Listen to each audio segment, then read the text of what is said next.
Hello friends, hi नमस्कार, welcome to my YouTube channel let's do and learn. Guys, आप सभी का मैं रूपाली अपने यूट्यूब चैनल में बहुत बहुत स्वागत करती हूँ। और आज मैं यहाँ पर जो टॉपिक लेकर आई हूँ वो टॉपिक है राष्ट्रपति और उपराष्ट्रपति से संबंधित जो महत्वपूर्ण प्रश्न हैं। तो यहाँ पर सारे ही जो क्वेश्चंस मैंने ऐड किए हैं वो सारे क्वेश्चन प्रीवियस ईयर आए हुए क्वेश्चंस की सीरीज़ है। तो आप सब वीडियो को अंत तक ज़रूर देखें और आपके लिए बहुत ही लाभकारी होगा।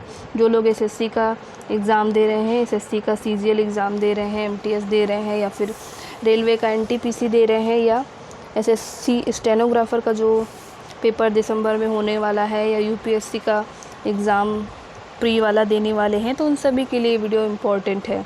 और साथ ही साथ आरओ का जो एग्ज़ाम देंगे उनके लिए भी ये वीडियो काम आने वाली है। तो आइए चलते हैं, वीडियो को स्टार्ट करते हैं।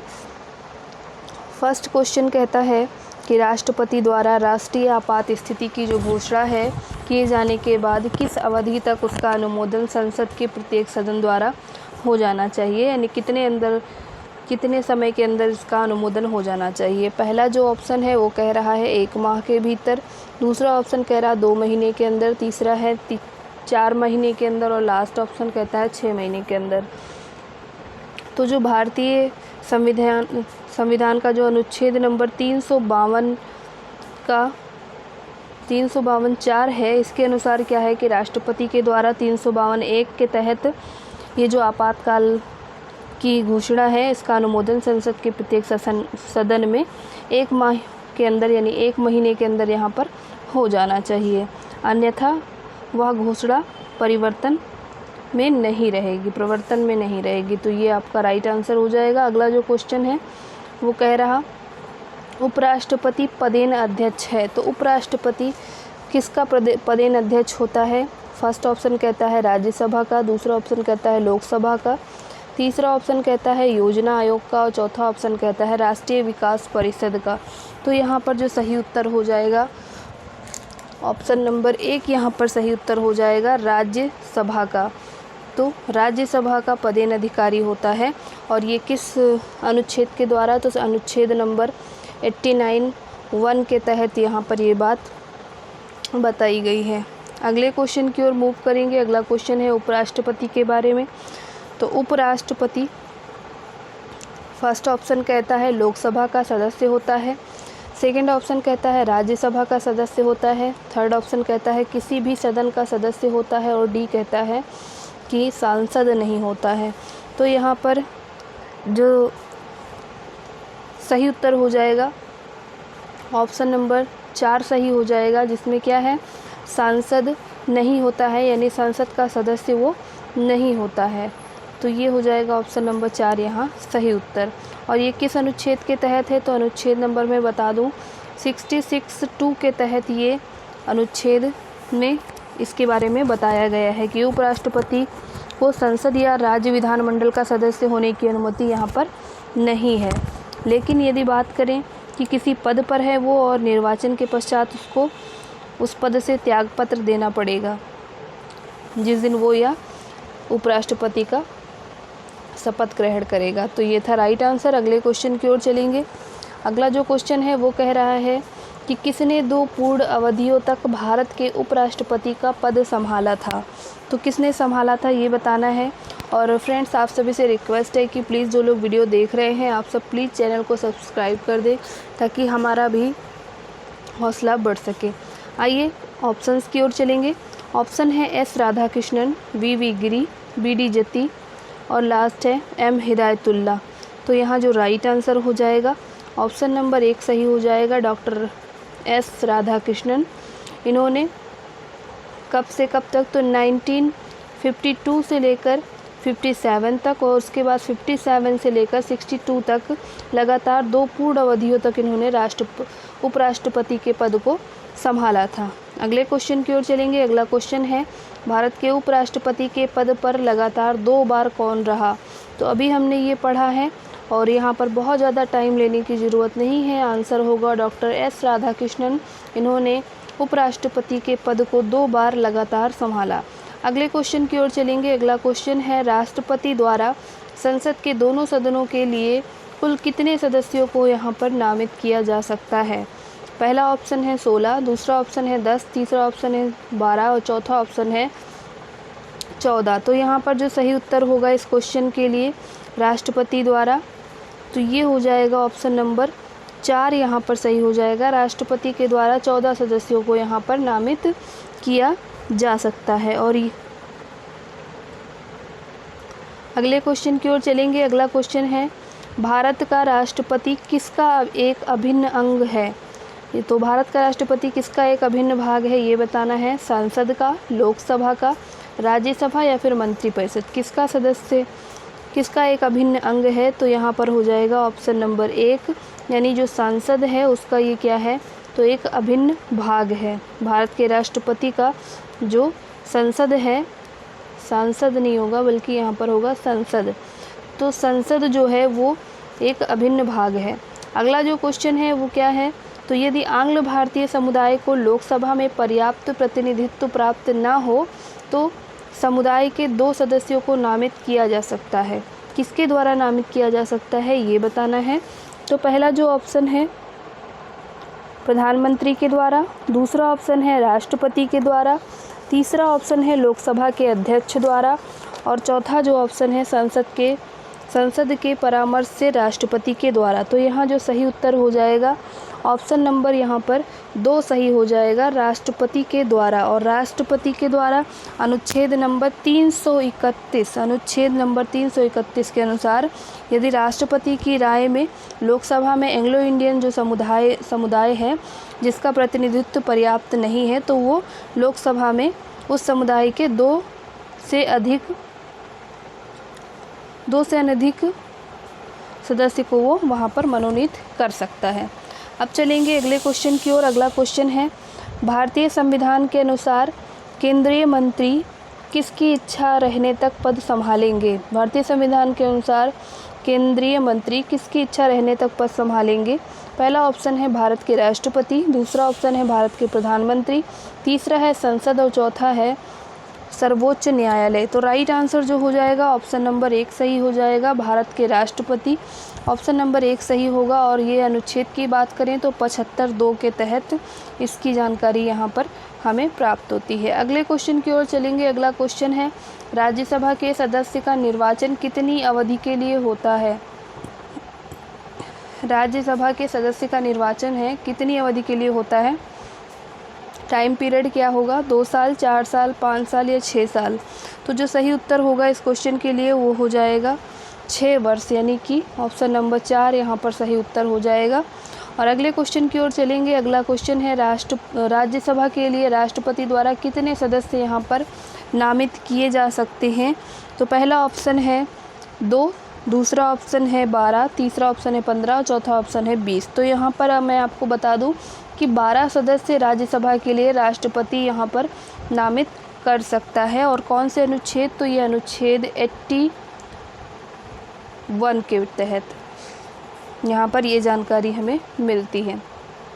अगले क्वेश्चन की ओर चलेंगे। अगला क्वेश्चन है, राष्ट्रपति राज्यसभा के लिए उन व्यक्तियों में से जो कला, साहित्य, सामाजिक सेवा आदि के क्षेत्र में ख्याति प्राप्त हैं निम्नलिखित में से कितने व्यक्तियों का यहाँ पर नामांकन कर सकते हैं? पहला ऑप्शन कह रहा है 4 का, दूसरा कह रहा है 8 का, तीसरा कह रहा है 12 का और लास्ट कह रहा है इनमें से कोई नहीं। तो अभी हमने पिछले क्वेश्चन में ही पढ़ा है कि 12 यहाँ पर सदस्य को वो राज्यसभा के लिए राष्ट्रपति नामित कर सकते हैं। और अनुच्छेद हमने बताया था 81 के तहत, यानी 81 के तहत ये यहाँ पर बताया गया है। अगला जो क्वेश्चन है, यदि लोकसभा का अध्यक्ष त्यागपत्र देना चाहे तो वह अपना त्यागपत्र निम्नलिखित में से किसको संबोधित करेगी?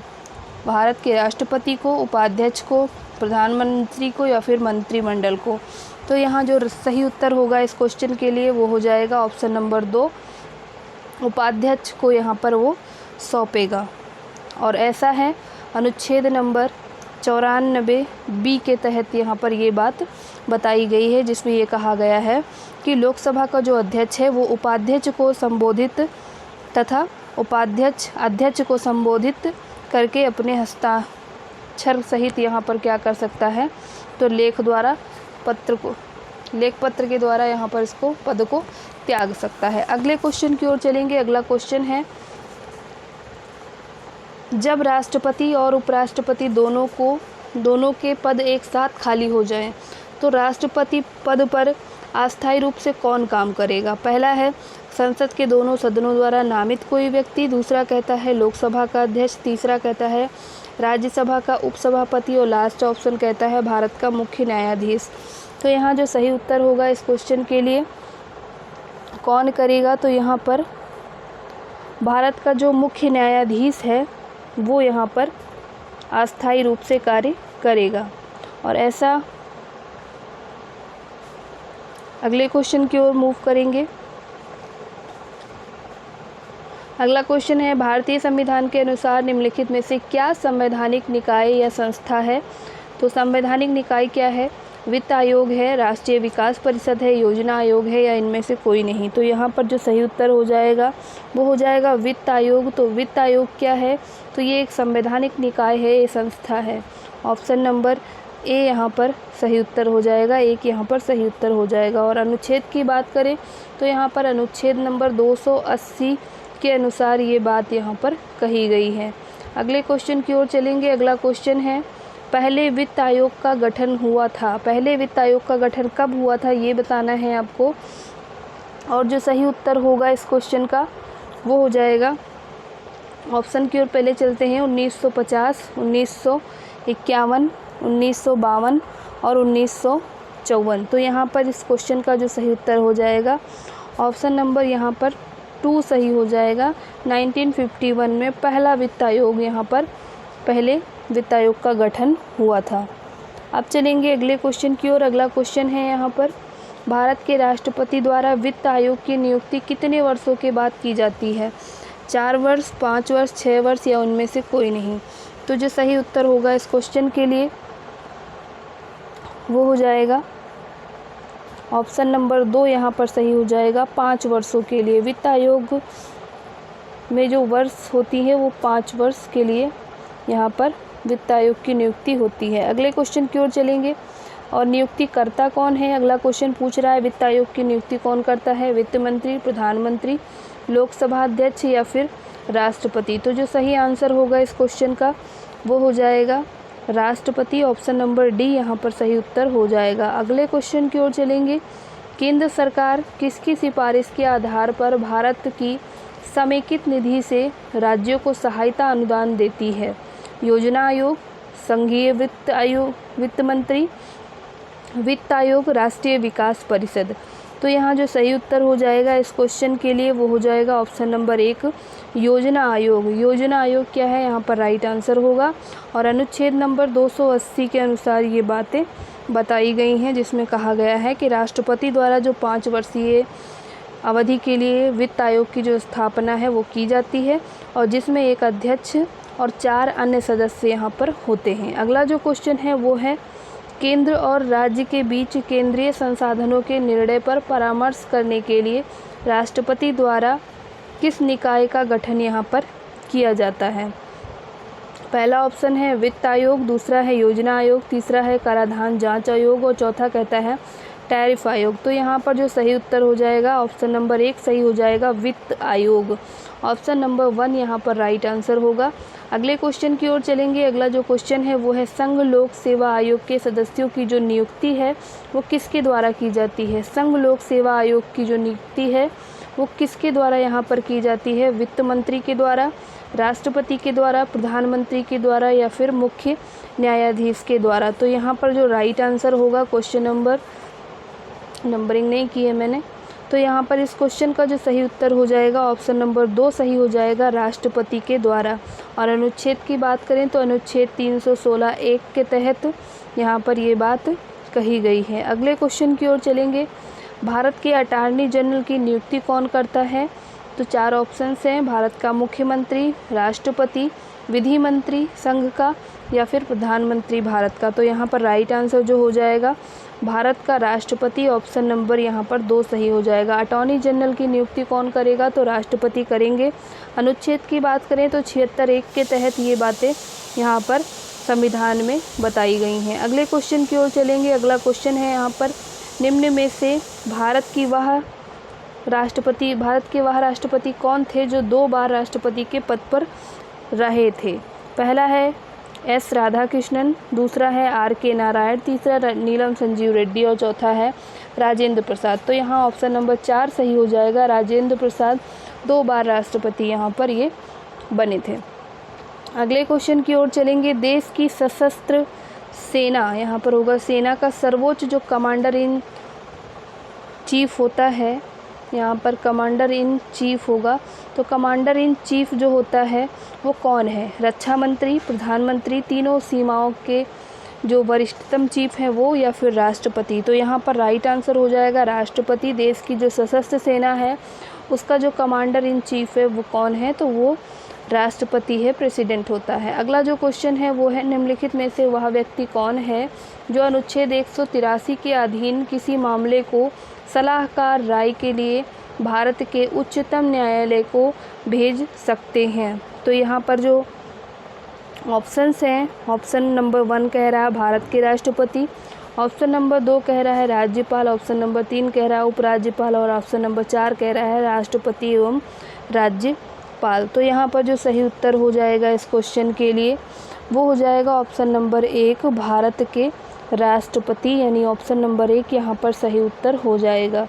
अगले क्वेश्चन की ओर चलेंगे। अगला क्वेश्चन है राष्ट्रपति और उपराष्ट्रपति से संबंधित चुनाव विवादों का जो समझौता है करने का जो अधिकार है उच्चतम न्यायालय को है, यह उसका क्या है? मौलिक अधिकार है, पुनर्वार्धिक अधिकार है, परामर्शी अधिकार या बहुमुखी अधिकार? तो इस प्रश्न का जो सही उत्तर हो जाएगा वो हो जाएगा कि ये क्या है? तो ये इसका मौलिक अधिकार है। ऑप्शन नंबर 1 यहाँ पर सही हो जाएगा। राष्ट्रपति और उपराष्ट्रपति से संबंधित चुनाव है, चुनाव विवादों का जो समझौता है करने का अधिकार सर्वोच्च न्यायालय को है और अनुच्छेद नंबर बात करें तो 71 के तहत ये बातें बताई गई हैं। अगला जो क्वेश्चन है वो है एकल हस्तांतरण दिए मतदान, एकल हस्तांतरण, यहाँ पर एकल हस्तांतरणीय मतदान पद्धति में हर मतदाता व्यक्त कर सकता है केवल 2 विकल्प को, केवल 1 विकल्प, भरे जाने वाले पदों में से एक कम विकल्प या फिर उतने विकल्प जितने चुनाव में प्रत्याशी। तो यहाँ पर राइट आंसर जो होगा वो है ऑप्शन नंबर 4, उतने ही विकल्प जितने चुनाव में क्या हैं? प्रत्याशी हैं। ऑप्शन नंबर यहाँ पर 4 सही हो जाएगा। अगले क्वेश्चन की ओर चलेंगे। अगला क्वेश्चन है भारत का उपराष्ट्रपति होता है, भारत का उपराष्ट्रपति क्या होता है? पहला ऑप्शन है लोकसभा का अध्यक्ष, दूसरा ऑप्शन है राज्यसभा का पदेन अध्यक्ष, तीसरा ऑप्शन है राष्ट्राध्यक्ष और चौथा ऑप्शन है शासनाध्यक्ष। तो यहाँ पर राइट आंसर जो होगा इस क्वेश्चन के लिए ऑप्शन नंबर 2 सही हो जाएगा, राज्यसभा का पदेन अध्यक्ष। ऑप्शन नंबर 2 यहाँ पर सही है, राज्यसभा का पदेन अध्यक्ष। अगले क्वेश्चन की ओर चलेंगे। अगला क्वेश्चन है यहाँ पर निम्नलिखित में से वह व्यक्ति कौन था जिसे भारत के राष्ट्रपति के रूप में निर्विरोध चुना गया? निम्नलिखित में से वह व्यक्ति कौन था जिसे भारत के राष्ट्रपति के रूप में निर्विरोध चुना गया? Doctor Rajendra Prasad, doctor S Radhakrishnan, doctor Sanjeev Reddy, doctor Shankar Dayal Sharma. तो यहाँ पर जो सही उत्तर हो जाएगा ऑप्शन नंबर यहाँ पर 3 सही होगा, नीलम संजीव रेड्डी, डॉक्टर नीलम संजीव रेड्डी। तो ऑप्शन नंबर यहाँ पर 3 सही होगा। और नीलम संजीव रेड्डी यानी एन संजीव रेड्डी, इनका शॉर्ट में बोलते हैं नाम, भारत के राष्ट्रपति के रूप में निर्विरोध ये निर्वाचित हुए थे और उनका जो कार्यकाल है वो 25 जुलाई से 1977 यानी 1977 से लेकर 25 जुलाई 1982 तक ये इन्होंने इस पद पर कार्य किया। अगले क्वेश्चन की ओर चलेंगे और अगला क्वेश्चन है भारत के निम्नलिखित पदासीन उपराष्ट्रपतियों में से किसने राष्ट्रपति के पद के लिए चुनाव लड़ा और हार गया? तो कौन हार गया? एस राधाकृष्णन, वी गिरी, भैरव सिंह शेखावत या ऑप्शन नंबर बी और सी दोनों? तो यहाँ पर जो राइट आंसर होगा इस क्वेश्चन के लिए तो वो हो जाएगा आपका ऑप्शन नंबर 3 भैरव सिंह शेखावत। ये क्या हुए थे? तो ये तत्कालीन उपराष्ट्रपति जो हैं थे, यहाँ पर भैरव सिंह शेखावत क्या हुए? तो ये हार गए थे। अगले क्वेश्चन की ओर चलेंगे और ये तात्कालिक नहीं है बल्कि ये पूर्व में इन्होंने चुनाव लड़ा। अगला क्वेश्चन कह रहा है भारत का पहला अराजनीतिज्ञ राष्ट्रपति कौन था?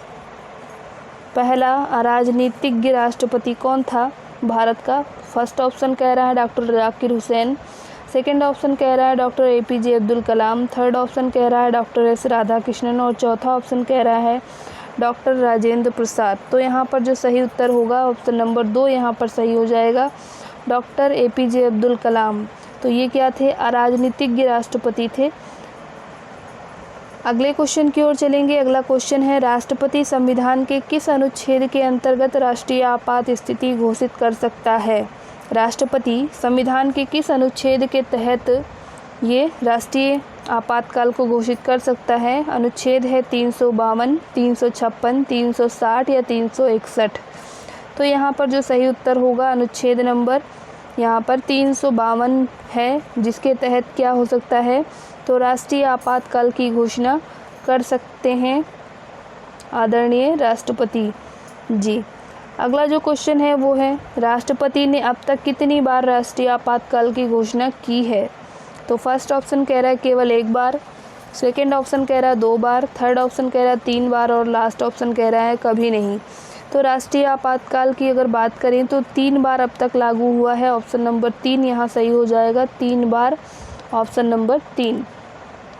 अगला जो क्वेश्चन है वो है किस वर्ष में भारत के राष्ट्रपति ने आंतरिक व्यवस्था के कारण आपातकाल की स्थिति यहाँ पर लागू की थी?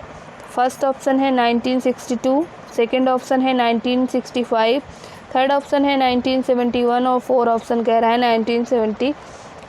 तो यहाँ राइट आंसर जो हो जाएगा 1975, ऑप्शन नंबर यहाँ पर 4 सही होगा। अगले क्वेश्चन की ओर चलेंगे। अगला क्वेश्चन है संवैधानिक प्रणाली में असफल हो जाने पर किसी राज्य में राष्ट्रपति शासन संविधान की किस धारा के अंतर्गत लागू किया जा सकता है?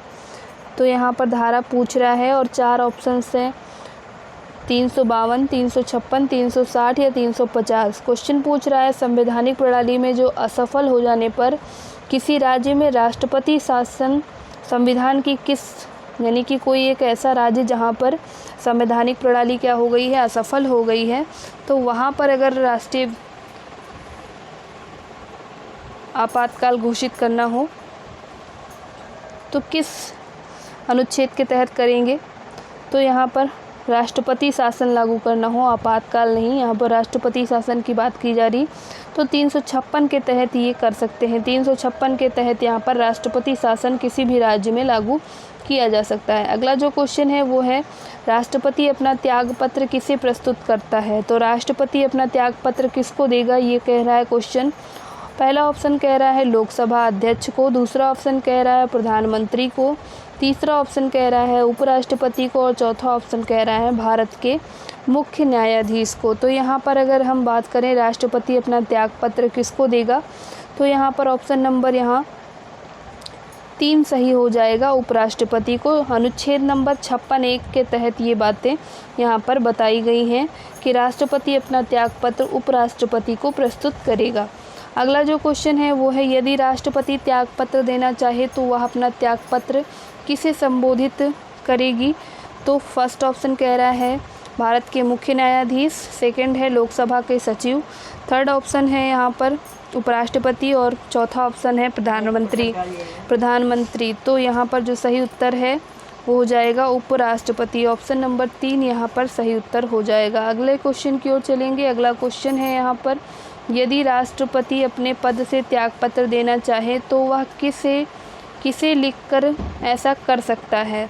पहला ऑप्शन है लोकसभा अध्यक्ष, दूसरा ऑप्शन है प्रधानमंत्री, तीसरा ऑप्शन है उपराष्ट्रपति और चौथा ऑप्शन है भारत के मुख्य न्यायाधीश। तो यहाँ पर जो सही उत्तर हो जाएगा राष्ट्रपति अपना त्यागपत्र किसे देगा, तो ये उपराष्ट्रपति को देगा, क्योंकि हम लोगों ने पिछले 2 क्वेश्चन में यही डिस्कस किया। और मैं बता दूं कि ये क्वेश्चन में जितनी भी बार एग्ज़ाम में ये क्वेश्चन पूछे गए हैं, और मैं बता दूं 2015, 2014, 2013, यानी ये सारे क्वेश्चंस बार बार रिपीटेड एग्ज़ाम में पूछे गए हैं, लगभग हर साल पूछे गए हैं, इसलिए मैंने ये सारे क्वेश्चन को कंसीडर किया है। तो उम्मीद करती हूँ कि आपके लिए भी हेल्पफुल होगा और आप ध्यान से इस वीडियो को पढ़ेंगे। और आप सभी से रिक्वेस्ट है कि प्लीज़ जिन लोगों ने अभी तक चैनल को सब्सक्राइब नहीं किया है, आप सब प्लीज़ चैनल को सब्सक्राइब करें ताकि हमारा भी मनोबल बढ़ सके, और वीडियो को शेयर कर दें अगर हो सके तो। अगले क्वेश्चन की ओर मूव करेंगे। अगला क्वेश्चन है, निम्नलिखित में से कौन सी नियुक्ति भारत के राष्ट्रपति द्वारा नहीं की जाती है?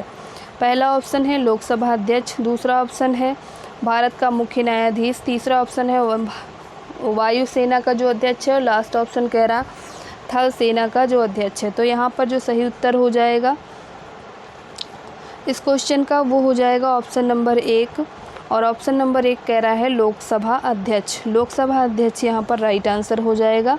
इसकी नियुक्ति राष्ट्रपति द्वारा नहीं की जाती। अगला जो क्वेश्चन है वो है, निम्नलिखित में से कौन सी नियुक्ति भारत के राष्ट्रपति के अधिकार में नहीं है? तो फर्स्ट ऑप्शन है भारत का मुख्य न्यायाधीश, सेकंड है अध्यक्ष वित्त आयोग, थर्ड है थल सेना अध्यक्ष, और लास्ट है लोकसभा अध्यक्ष। तो यहाँ भी राइट आंसर लोकसभा का अध्यक्ष है, जिसकी नियुक्ति भारत के राष्ट्रपति द्वारा नहीं होती है। अगला क्वेश्चन है, भारत के राष्ट्रपति के चुनाव के लिए नागरिक को कितनी आयु पूरी कर लेनी चाहिए? यानी एज पूछ रहा है, तो कितना एज होना चाहिए भारत के राष्ट्रपति का चुनाव लड़ने के लिए? 25 साल, 30 साल, 35 साल या 18 वर्ष? तो सही उत्तर है 35 साल। ऑप्शन नंबर 3 यहाँ पर सही उत्तर हो जाएगा। 35 साल जो है ये आयु होनी चाहिए, और अनुच्छेद नंबर 58 में बताया गया है इसके बारे में। अगला जो क्वेश्चन है वो है, भारत के राष्ट्रपति पर महाभियोग की विधि अपनाई गई है। महाभियोग कब लगा है, कहाँ लगा है ये बताना है, कब नहीं बताना है, कहाँ लगा है ये बताना है। तो यूएसए से, सॉरी गाइस, यहाँ पर भारत के राष्ट्रपति महाभियोग की जो विधि है, विधि केवल पूछ रहा है, ये नहीं पूछ रहा कि कहाँ लगाई गई। यानी कि ये जो हमने ये उठाया है महाभियोग की प्रक्रिया, ये कहाँ के संविधान से लिया है ये बताना है। फर्स्ट ऑप्शन कह रहा है यूएसए से, सेकंड ऑप्शन कह रहा है यूके से, थर्ड ऑप्शन कह रहा है यूएसएसआर से, और चौथा ऑप्शन कह रहा है फ्रांस से। तो हमने इसको कहाँ से लिया है? हमने इसको उठाया है यूएसए यानी संयुक्त राष्ट्र अमेरिका से इसको हमने उठाया है महाभियोग की प्रक्रिया को। अगला जो क्वेश्चन है वो है, राष्ट्रपति की सेवानिवृत्ति आयु क्या है? यानी राष्ट्रपति की जो सेवानिवृत्ति आयु है वो कितनी है? तो पहला ऑप्शन कह रहा है 70 साल, दूसरा कह रहा है 75 साल, तीसरा ऑप्शन कह रहा है 80 साल, और लास्ट ऑप्शन कह रहा है कोई सीमा नहीं है। तो यहाँ पर जो सही उत्तर है वो है कोई आयु सीमा नहीं है। ऑप्शन नंबर यहाँ पर डी सही होगा, और ऐसा 56(1) में बताया गया है। अनुच्छेद नंबर 56(1) में ये बात बताई गई है। अगला जो क्वेश्चन है वो है, भारत के राष्ट्रपति पद के लिए निर्धारित अधिकतम आयु सीमा क्या है? 58 वर्ष, 60 वर्ष, 62 वर्ष या कोई अधिकतम सीमा नहीं है। तो यहाँ पर जो राइट आंसर हो जाएगा ऑप्शन नंबर डी सही हो जाएगा। अगले क्वेश्चन की ओर चलेंगे। अगला क्वेश्चन है, संसद के दोनों सदनों का संयुक्त सत्र कौन बुला सकता है? संसद के दोनों सदनों का संयुक्त सत्र कौन बुला सकता है? राष्ट्रपति, प्रधानमंत्री, लोकसभा अध्यक्ष या फिर उपराष्ट्रपति? तो यहाँ सही उत्तर हो जाएगा ऑप्शन नंबर 1, राष्ट्रपति यहाँ पर दोनों सदनों को जो संयुक्त बैठक है उसको बुला सकता है। अगले क्वेश्चन की ओर चलने से पहले मैं बता दूं कि यहाँ पर अनुच्छेद नंबर 108 के तहत ये किया जा सकता है। अगले क्वेश्चन की ओर अब चलेंगे। अगला क्वेश्चन है, संसद के दोनों सदनों के बीच प्रतिरोध की स्थिति में संयुक्त अधिवेशन की अध्यक्षता कौन करता है? लोकसभा के वरिष्ठतम सदस्य, राष्ट्रपति, लोकसभा अध्यक्ष या फिर उपराष्ट्रपति? तो यहाँ जो सही उत्तर हो जाएगा, संसद के दोनों सदनों के बीच जो गतिरोध है, यहाँ पर प्रतिरोध नहीं होगा बल्कि यहाँ गतिरोध की स्थिति है। तो गतिरोध की स्थिति में ऑप्शन कौन सा सही होगा यहाँ पर? तो ऑप्शन नंबर 3 सही हो जाएगा, लोकसभा अध्यक्ष। तो इसकी अध्यक्षता कौन करेगा? तो ये लोकसभा के स्पीकर करेंगे। अगले क्वेश्चन की ओर मूव करेंगे। अगला क्वेश्चन है, संविधान में कितने प्रकार के आपातकाल का प्रावधान यहाँ पर किया गया है? फर्स्ट ऑप्शन कह रहा है 1, सेकंड कह रहा है 2, थर्ड कह रहा है 3 और फोर्थ कह रहा है 4। तो यहाँ कितने आपातकाल का प्रावधान किया गया है संविधान में? तो यहाँ जो राइट आंसर हो जाएगा वो हो जाएगा ऑप्शन नंबर 3, यानी 3 आपातकाल प्रावधान यहाँ पर किए गए हैं 3 प्रकार के। अगला जो क्वेश्चन है वो है, भारत के राष्ट्रपति के पास आपात अधिकार है। कितने आपात अधिकार हैं? 4, 2, 5, 3। कितने आपात अधिकार हैं? तो यहाँ पर 3 प्रकार के आपात अधिकार हैं। ऑप्शन नंबर यहाँ पर 4 सही हो जाएगा। अगले क्वेश्चन की ओर अब चलेंगे। अगला क्वेश्चन है, भारत में राष्ट्रपति कितनी बार वित्तीय आपात की स्थिति घोषणा कर चुके हैं? फर्स्ट ऑप्शन कह रहा है कभी नहीं, सेकंड कह रहा है 2 बार, थर्ड कह रहा है 3 बार और लास्ट कह रहा है 1 बार। तो यहाँ जो सही उत्तर हो जाएगा इस क्वेश्चन के लिए ऑप्शन नंबर 1 हो जाएगा, कभी नहीं। वित्तीय आपात की बात करें तो अभी तक वो 1 बार भी घोषणा इसकी नहीं हुई है आज तक। और अगले क्वेश्चन की ओर चलेंगे। अगला क्वेश्चन है, राष्ट्रपति को किस अनुच्छेद के अंतर्गत यह अधिकार प्राप्त होता है कि वह वित्तीय आपातकाल को लागू करे? अनुच्छेद बताना है, कौन से अनुच्छेद के तहत ये अधिकार मिला है। अनुच्छेद 360, 356, 364, अनुच्छेद 352। तो सही जो आंसर होगा इस क्वेश्चन के लिए वो हो जाएगा अनुच्छेद नंबर 360, यानी ऑप्शन नंबर 1 यहाँ पर सही उत्तर हो जाएगा इस प्रश्न के लिए। और अगले क्वेश्चन की ओर चलेंगे। अगला क्वेश्चन है, भारत में किस प्रकार की आपात स्थिति अभी तक केवल 1 बार लागू की गई है? पहला ऑप्शन आंतरिक आपात स्थिति, दूसरा है बाह्य राज्य आपात स्थिति, तीसरा है बाह्य आपात स्थिति और लास्ट है वित्तीय आपात स्थिति। तो यहाँ पर जो सही उत्तर हो जाएगा आंतरिक आपात स्थिति यहाँ पर एक बार लागू की गई है। ऑप्शन नंबर 1 यहाँ पर सही उत्तर हो जाएगा। अगले क्वेश्चन की ओर चलेंगे। अगला क्वेश्चन है, निम्नलिखित में से कौन से जोड़े, यहाँ पर हो जाएगा जोड़े, कौन से जोड़े सही हैं?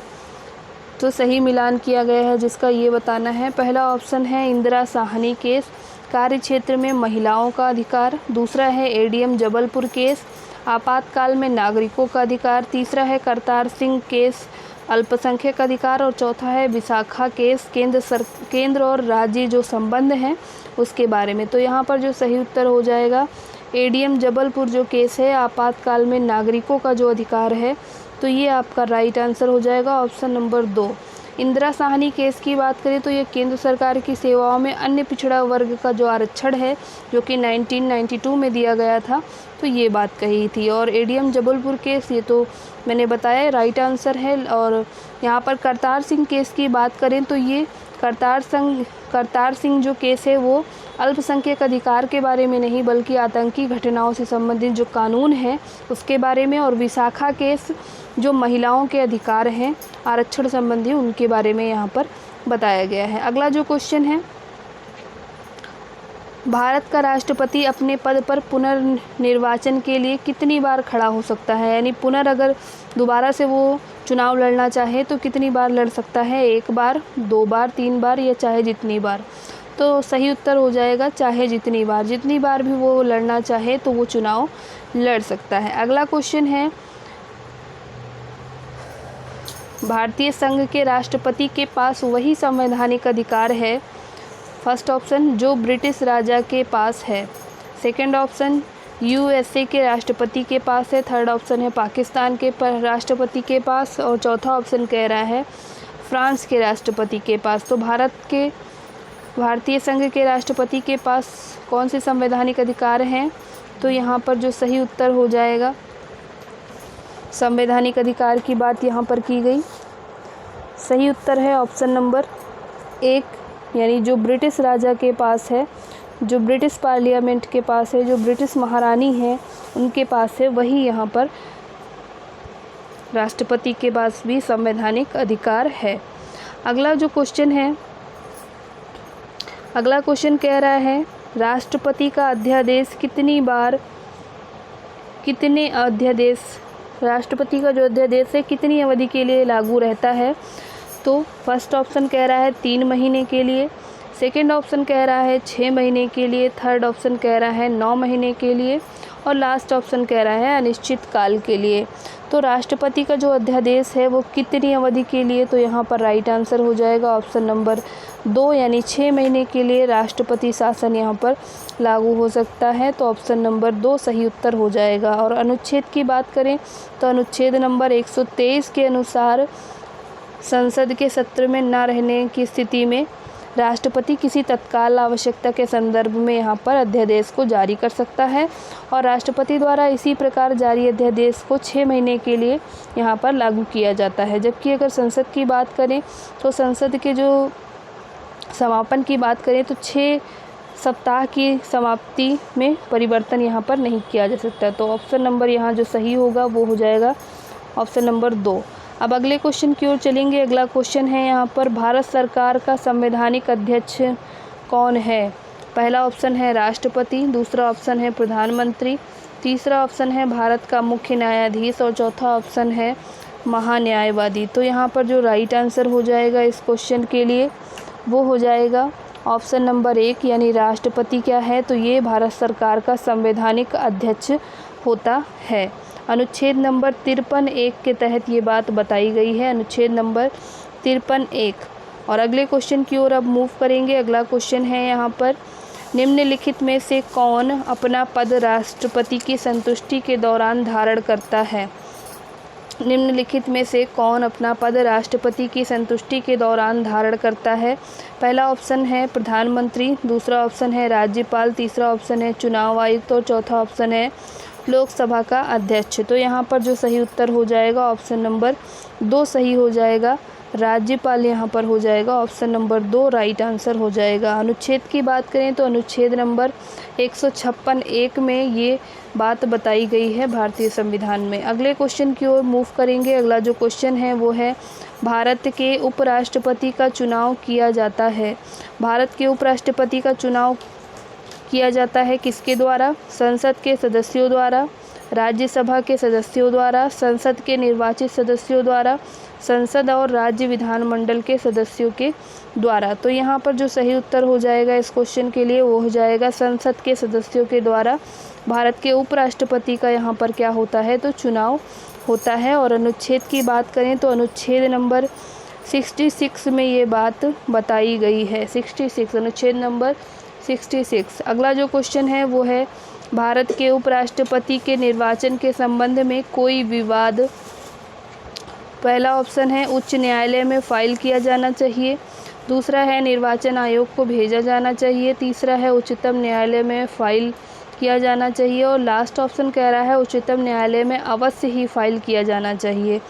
तो यहाँ जो सही उत्तर हो जाएगा ऑप्शन नंबर 4 सही हो जाएगा कि यहाँ पर उच्चतम न्यायालय में अवश्य ही फाइल किया जाना चाहिए। अगले क्वेश्चन की ओर चलेंगे। अगला क्वेश्चन है भारत के राष्ट्रपति पर महाभियोग चलाया जा सकता है।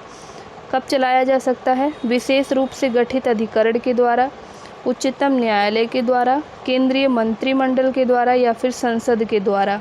तो यहाँ जो सही उत्तर हो जाएगा ऑप्शन नंबर 4 सही हो जाएगा, संसद के द्वारा राष्ट्रपति के ऊपर महाभियोग चलाया जा सकता है। अगले क्वेश्चन की ओर चलेंगे जो कि कह रहा है कि संविधान के उल्लंघन के लिए राष्ट्रपति के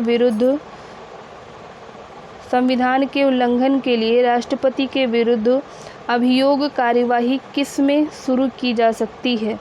संविधान के उल्लंघन के लिए राष्ट्रपति के विरुद्ध अभियोग कार्यवाही है किस में शुरू की जा सकती है?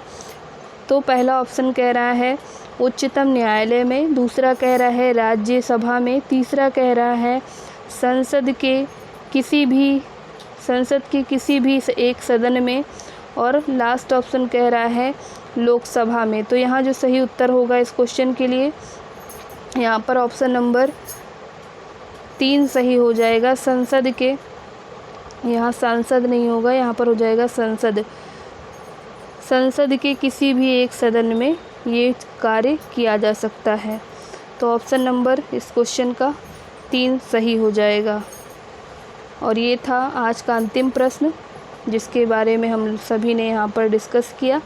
तो उम्मीद करती हूँ आपको आज की ये वीडियो राष्ट्रपति और उपराष्ट्रपति से संबंधित जितने भी महत्वपूर्ण प्रश्न थे जो एग्ज़ाम में पूछे गए और जो पूछे जा सकते थे उन सभी को मैंने यहाँ पर ऐड ऑन किया था। तो आपको ये वीडियो कैसी लगी आप कमेंट बॉक्स में कमेंट करके ज़रूर बताएं। और आप सभी से रिक्वेस्ट है कि प्लीज़ आप सब चैनल को ज़रूर सब्सक्राइब करें, लाइक करें और शेयर करें। Thank you for watching. और ऐसी ही जानकारी भरी वीडियोज़ के लिए आप हमारे साथ बने रहिए। नमस्कार, जय हिंद।